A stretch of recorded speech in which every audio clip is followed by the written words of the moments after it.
Nous voici en octobre. Alors que l'automne fait doucement son entrée au jardin, la nature se prépare à passer l'hiver.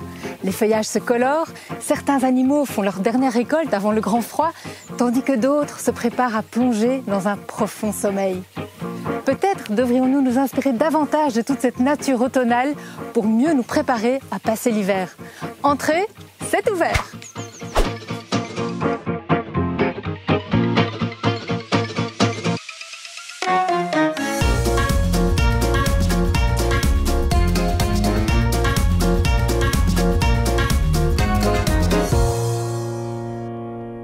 C'est vrai Virginie, dès le mois de septembre, l'été cède sa place à l'automne. Les jours raccourcissent, les températures baissent, l'humidité et les précipitations augmentent. Au fil des jours, la nature s'adonne à différents préparatifs afin de passer l'hiver dans les meilleures conditions possibles. D'ailleurs, on vous propose d'aller voir ça sur le terrain.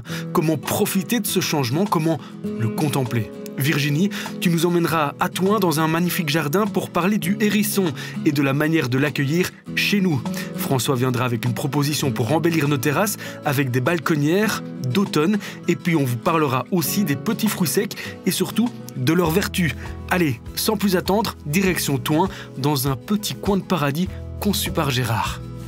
Alors Gérard, on est ici dans ton petit coin de paradis au cœur de la Tidini, ton magnifique jardin qui est un lieu, comme tu dis, de retour au vivant, mais aussi un lieu d'expression. Tout à fait, oui. C'est un jardin qui a évolué avec le temps, puisque quand je suis arrivé ici, il y a un peu plus de 10 ans maintenant, il y avait une grande pelouse et petit à petit, j'ai fait vivre ce jardin en plantant des arbres, en écoutant la nature se développer, puisqu'elle vient aussi de manière très spontanée.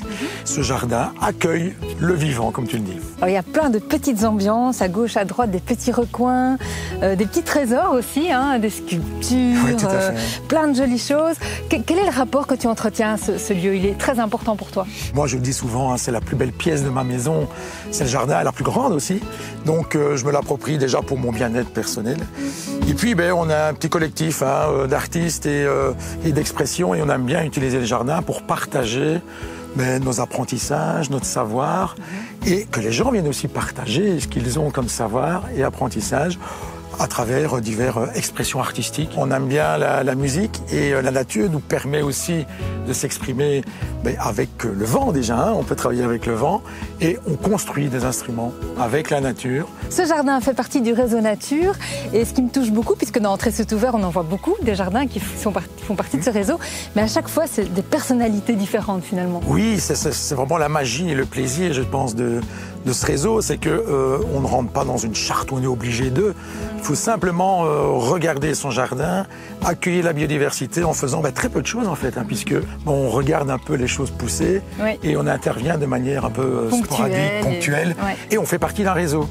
Donc on est en lien, ça permet d'être en contact avec des gens, on a des idées pour aménager son jardin, on fait un point d'eau ou pas, bref, on est aiguillé, et ce qui fait que c'est aussi un bel outil pour communiquer avec ses voisins, voilà, entre autres.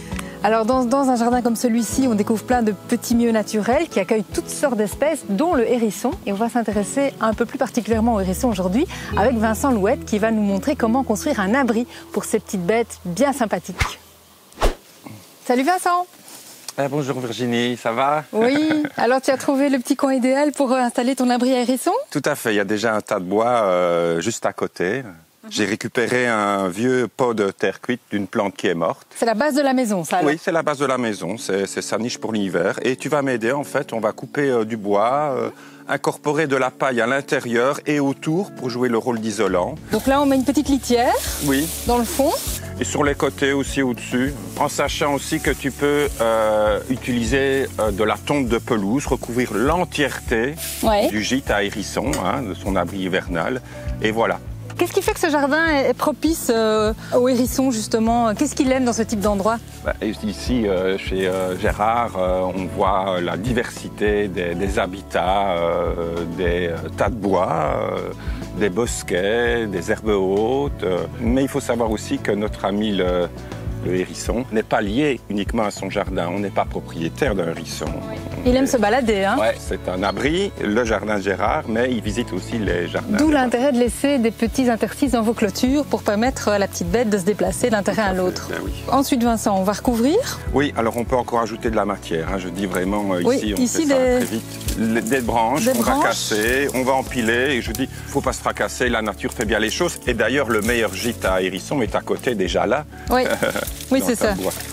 Le hérisson ne se porte pas très bien dans nos régions.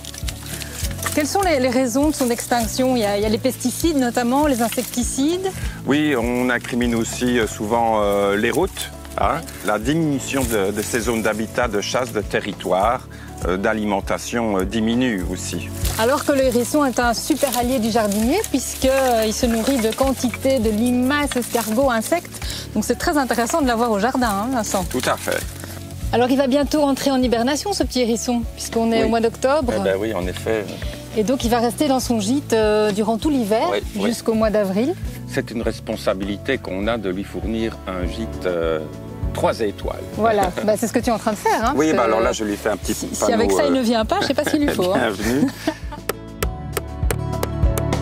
Et alors dans le jardin Gérard, on voit qu'il y a aussi des petits tas de bois partout. Et ça c'est intéressant parce qu'au printemps, les hérissons aiment bien se balader et changer de lit. Il aime bien avoir plusieurs résidences secondaires en fait. Hein. Oui, tout à fait. Il faut veiller à ce que les chats ne puissent pas entrer, hein, parce que les chats sont les gros prédateurs. En effet, on va faire une entrée qui est bien ouverte, mais on peut aussi tout à fait cacher complètement l'entrée, la masquer et recouvrir entièrement de bois. Ça, je le bloque. Il reste à masquer l'entrée. Bah, écoute, magnifique Vincent. Très chouette.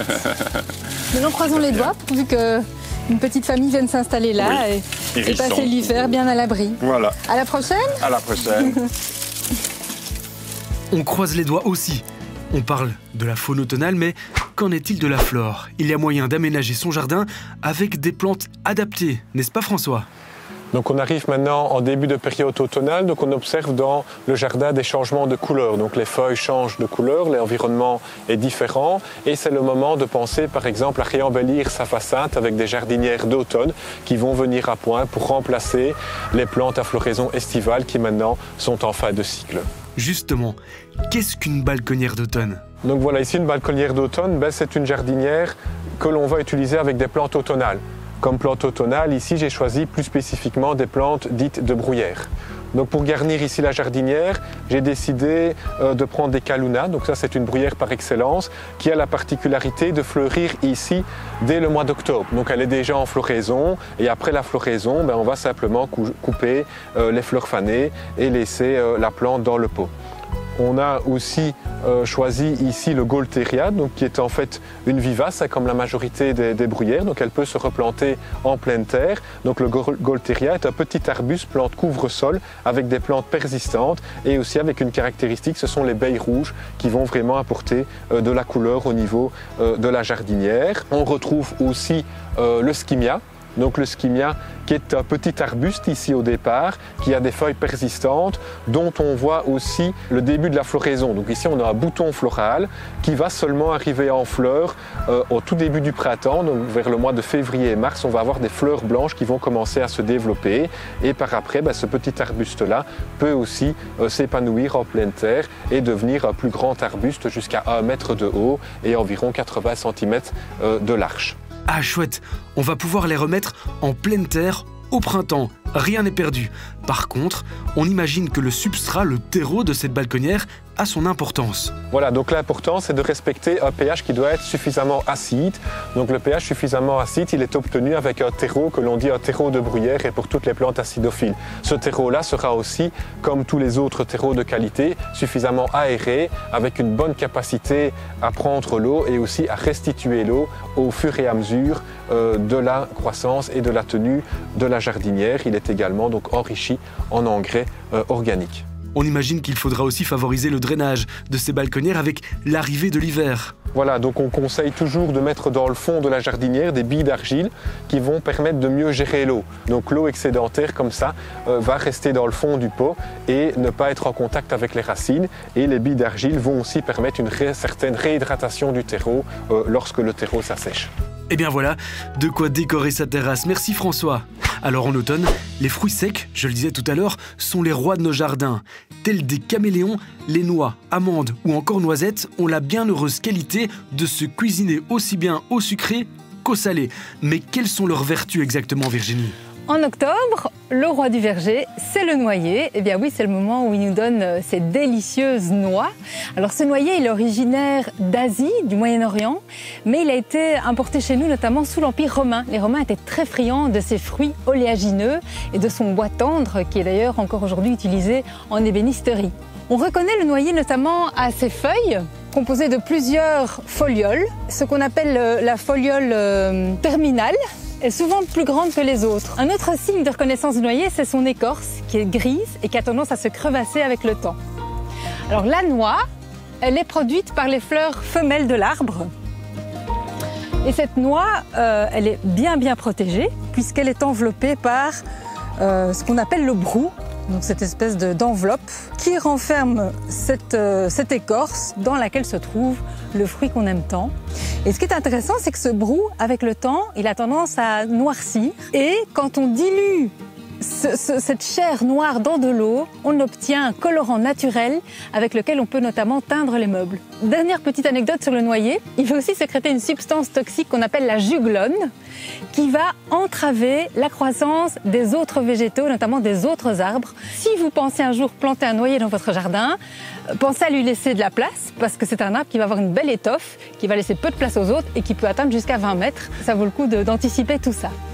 Pour la récolte des noix, c'est très simple. On privilégie un contenant qui permet à l'air de circuler et on entrepose le tout dans une pièce où l'air peut circuler facilement, un endroit assez sec et ça peut se conserver assez longtemps comme ça.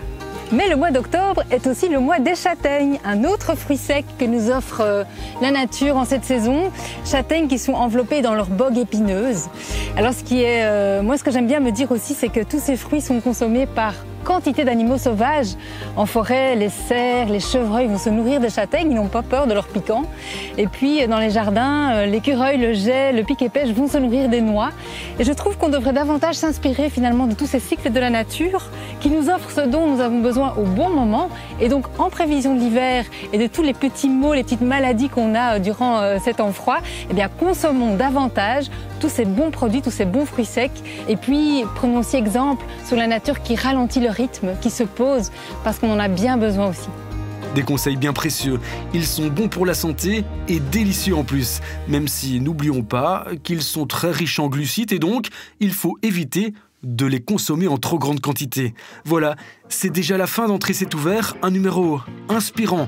Comme quoi, il y a encore à faire au jardin, même si les températures sont moins encourageantes. Merci de nous avoir suivis, merci de votre fidélité et n'hésitez surtout pas à retrouver tous nos replays et nos bonus sur les pages Facebook et YouTube de l'émission. Alors, à tout bientôt.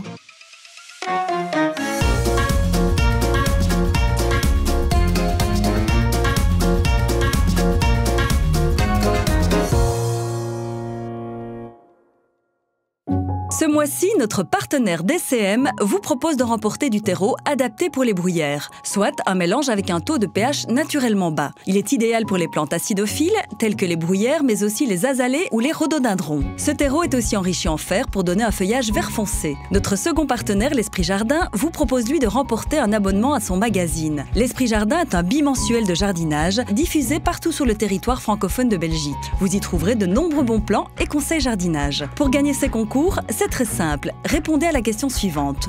Pour quel animal Vincent et Virginie fabriquent-ils un abri?